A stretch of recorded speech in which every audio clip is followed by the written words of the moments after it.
Embaixador Timor-Leste da República Indonezia, Roberto Sarmento, Simu Orientasaun Husi, Prezidente Republika José Ramos Horta, ante Halao Knaar, Nuudar Embaixador e Indonezia.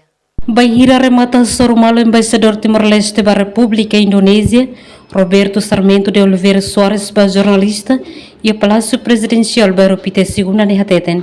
O em Simu Orientasaun Husi, Presidente da República, ante Halao Knaar, Nuudar Embaixador e Indonezia. Simu Orientasaun Husi, diretivas para que o Frekuensia tuan Halao Knaar Hodidiak, Nuudar Embaixador, representante da nação e a Indonésia, onde busca meus outros para criar uma relação bilateral entre Timor-Leste e Indonésia. Embaixador hateten durante o mandato, busca o insato belhetan solução nebe ia, onde for benefício para Timor-Leste no criar ambiente nebe na cono lutan, o espírito solidariedade, amizade atau haklean paz no estabilidade e a fronteira.